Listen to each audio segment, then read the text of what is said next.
Sebelum Li Gon datang ke dunia Jong-el, di mana rahasia besar belahan mulai terungkap ketika si nenek bertemu dengan pamar tertua Li Gon. Di sana si paman ini mengatakan kepada si nenek, jika kemungkinan besar si pengkhianat Lirim masih hidup dan tinggal di suatu tempat. Membuat si nenek terkejut dan langsung mengkhawatirkan keselamatan Li Gon. Sementara Li Gon sendiri dengan semua hipotesisnya tentang Lirim kemudian menyimpulkan sesuatu.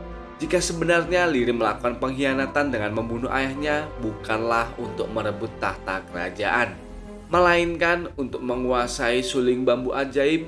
Dan jika hal itu benar, maka cepat atau lambat Lirim akan datang kepadanya, sebab sebagian potong bambu itu dimiliki olehnya. Maka jika hal itu terjadi, bukan keselamatannya akan terancam, melainkan keselamatan Jong-el yang paling terancam. Bersamaan dengan perkataan Li Gon, ternyata Lirim memang benar sudah mengincar Jong-el. 어딘가에 살아있네. 처음부터 그 용모의 목. Li Gon yang merasa jika keselamatan Jong-el mulai terancam, ia sebenarnya ingin segera menyusul Jong-el ke dunianya. Tetapi di sisi lain, Li Gon yang seorang raja tak bisa begitu saja pergi meninggalkan istana. Ia pun kemudian meminta kepada sekretarisnya untuk memajukan semua jadwal penting yang harus ia selesaikan, serta menyuruh Perdana Menteri Ko untuk mewakilinya menerima penghargaan. Hal itu dilakukan agar Li Gon bisa secepatnya pergi ke dunia Jong-el. Sementara Jong-el di dunianya kali ini bersama Shinjai rekannya menyelidiki kasus pembunuhan baru yang mana orang yang dicurigai sebagai tersangka adalah salah satu bawahan Lirim. Kembali ke dunia Li Gon, kini si nenek tampak begitu cemas setelah mendengar bahwa Lirim masih hidup. Sebab ketika kedatangan Jong-el ke istana, ia menyadari jika salah satu pegawai istana masuk ke kamarnya untuk mencari kartu identitas Jong-el. Membuat si nenek berusaha menemukan orang tersebut, sebab kemungkinan orang itu adalah mata-mata Lirim. Dan ternyata Lirim memang benar sudah bergerak, bahkan tak hanya Li Gon dan juga Jong-el yang menjadi incarannya. Terlihat bawahan paling setianya sudah mengikuti Shinjai. Entah apa tujuan si Lirim ini. Li Gon yang sudah merasa urusan penting kenegaraannya selesai, ia pun langsung berniat pergi ke dunia Jong-el. Saat di kandang kuda, terlihat seorang pegawai melihat Li Gon dengan tatapan mencurigakan. Tetapi Li Gon tak menyadari hal itu dan langsung pergi bergegas untuk segera menemui Jong-el. Akan tetapi di tengah perjalanan, Jo Yun sudah menunggunya untuk menahan Li Gon. Sebab Jo Yun khawatir jika Li Gon akan menemui Jong-el yang menurut Jo Yun, Jong-el adalah seorang penipu bernama Luna. Mendengar itu, Li Gon akhirnya mengerti jika Jong-el pun ternyata memiliki orang yang berwajah sama di dunianya. Untuk membuktikan jika Jong-el bukanlah Luna, Li Gon kali ini mengajak Jo Yun untuk pergi ke dunia lain. Agar membuktikan sendiri jika terdapat dunia lain yang di sana ada Jong-el. Awalnya Jo Yun merasa tak percaya dengan apa yang dikatakan Li Gon. Tetapi ketika ia melihat langsung gerbang yang menghubungkan dua dunia, seketika Jo Yun pun langsung syok. Ya. Di tempat berbeda, Lirim kedatangan dua orang yang cukup berpengaruh di pemerintahan Korea. Bahkan salah satu dari mereka langsung bersujud ketika bertemu dengan si Lirim. Hingga tak lama, waktu kembali berhenti membuat Lirim menyadari jika Li Gon kembali datang ke Republik Korea dan meninggalkan istana. Hingga ketika waktu berjalan kembali, salah satu orang yang datang tadi langsung terkejut ketika melihat ada orang yang mirip dengannya. Dan tak lama, bawahan Lirim yang paling setia langsung melenyapkannya. Ternyata si Lirim ini selalu melakukan hal itu, yaitu mencuri kehidupan orang penting dan menggantikan dengan orang yang mau menjadi anak buahnya. Scene kemudian kembali ketika Li Gon bertemu dengan Jong-el, di mana kali ini tanpa malu-malu Jong-el langsung memeluk Li Gon dengan sangat erat. Hingga ketika masuk ke dalam rumah, Jong-el yang melihat Jo Yun malah menganggap Jo Yun adalah teman baiknya Ensop. Tetapi ketika melihat penampilannya yang berbeda serta sikap yang berbeda pula, Jong-el pun menyadari jika itu adalah Jo Yun. Jo Yun sendiri terlihat sangat shock dan masih tak percaya ada dunia lain selain dunianya.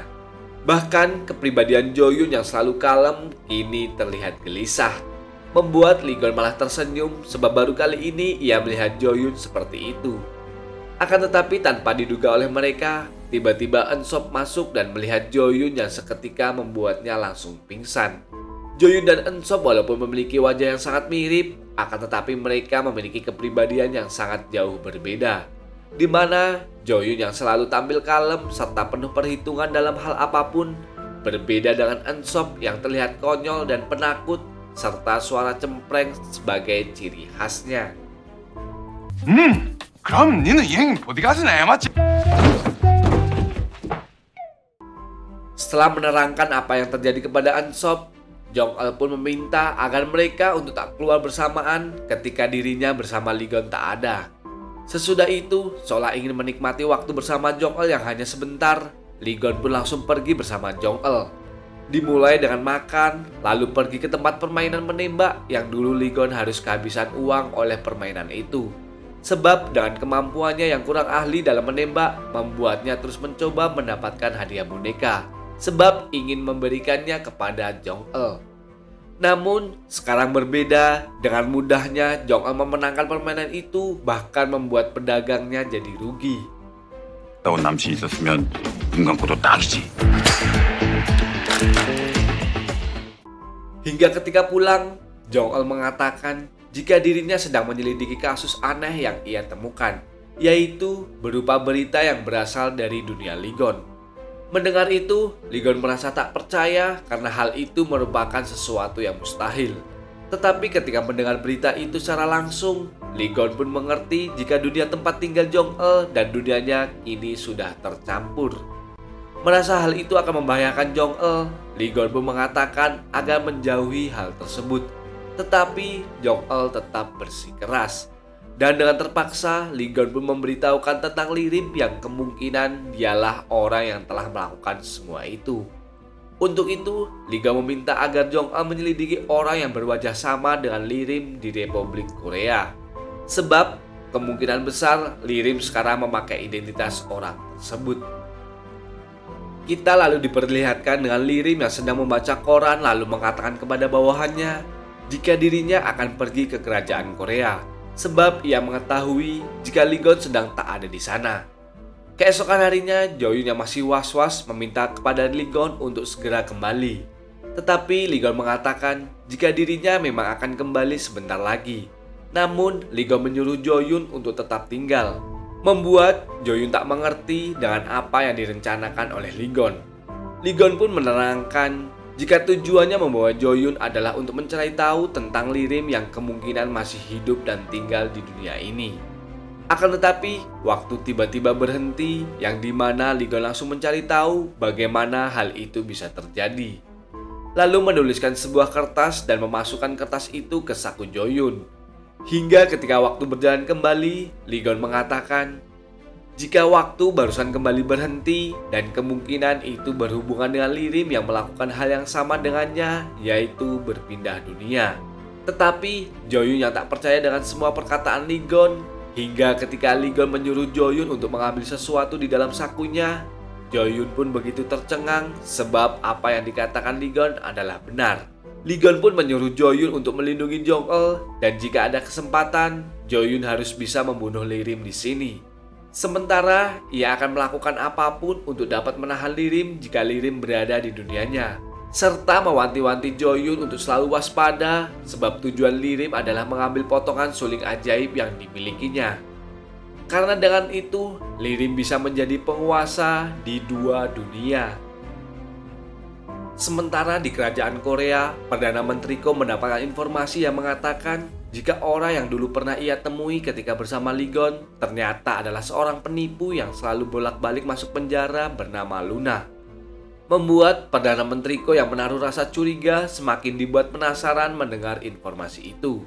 Dan bertanya-tanya bagaimana mungkin Lee-gon yang seorang raja kenal dengan penipu seperti Luna. Saat akan berangkat menemui Luna, Perdana Menteri Ko mendapatkan paket yang isinya adalah koran yang sempat dibaca oleh Lirim di Republik Korea. Yang itu menandakan jika Lirim kali ini sudah berada di kerajaan Korea dan sengaja melakukan itu kepada Perdana Menteri Ko. Entah apa tujuan Lirim mendekati Perdana Menteri Ko, tetapi yang jelas tebakan si nenek tentang adanya mata-mata di istana memang benar adanya.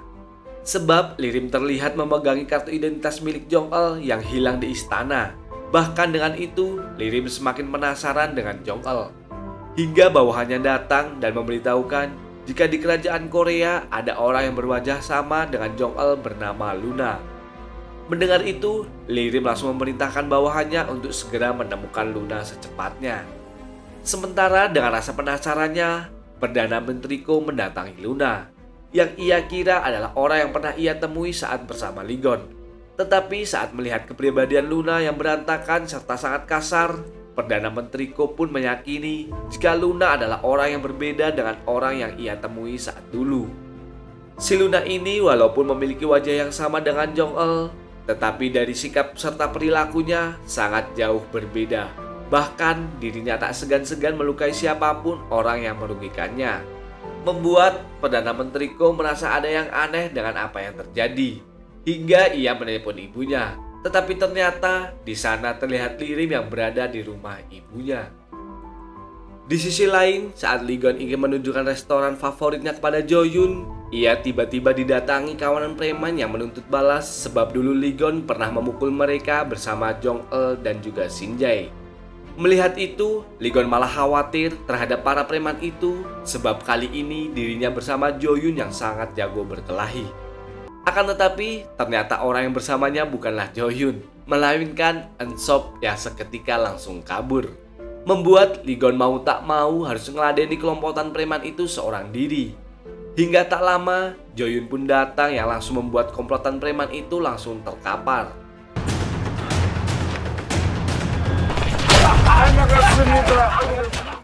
Hingga kebetulan di sana ada atasan Eun-sop di kepolisian yang merasa terkejut dengan Eun-sop yang dikenalnya penakut tetapi bisa meladeni komplotan preman itu. Hingga ketika Jo-yun menyadari ada atasan Eun-sop, di sana ia pun langsung berakting menjadi Eun-sop. Membuat Ligon merasa aneh dengan sikap Jo-yun yang banyak berubah. Jo-yun sendiri setelah digoda oleh Ligon kemudian pergi untuk berjalan-jalan. Hingga seorang wanita memanggilnya yang itu adalah Nari, wanita yang disukai oleh Eun-sop. Merasa tak tahu dengan situasi apa yang terjadi, Jo-yun pun mencoba bersikap cool. Tetapi Nari malah langsung memukul Jo-yun dan menyuruhnya untuk tak melakukan seperti itu. Membuat Jo-yun bertanya-tanya bagaimana Eun-sop di mata para wanita. Jo-yun pun langsung menemui Eun-sop untuk menanyakan tentang siapa Nari. Dengan sangat konyol, Eun-sop mengatakan jika Nari adalah wanita pujaannya yang sudah lama ia incar tapi tak pernah mendapatkan respon. Membuat Jo-yun sedikit mengerti jika Eun-sop adalah pria yang selalu mendapatkan penolakan dari kaum hawa. Keesokan harinya, Ligon kembali datang ke restoran favoritnya. Kali ini ia benar-benar ditemani oleh Jo-yun. Hingga saat Ligon melihat menu makanan di sana, pemilik restoran itu langsung terkejut ketika melihat Ligon bersama dengan Jo-yun. Melihat sikap aneh dari pemilik restoran, Ligon pun langsung mengajak Jo-yun keluar dan mengatakan jika pemilik restoran tersebut berasal dari dunianya. Untuk itu, Ligon menyuruh Jo-yun untuk menangkap hidup-hidup pemilik restoran tersebut. Hingga saat malam, dengan sangat mudah Jo-yun berhasil menangkap pemilik restoran itu dan ternyata dia merupakan bawahan dari Lirim yang dulu melakukan pengkhianatan.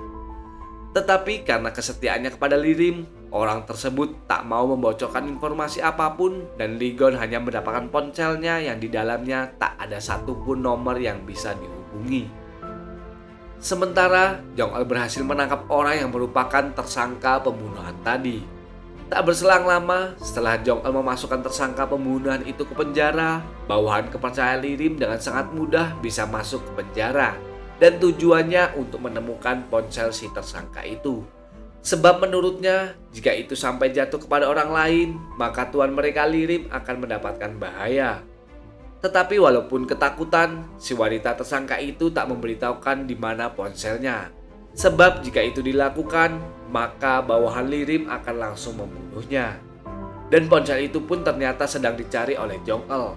Karena menurutnya, ponsel itu adalah bukti kunci yang bisa memecahkan kasus pembunuhan itu.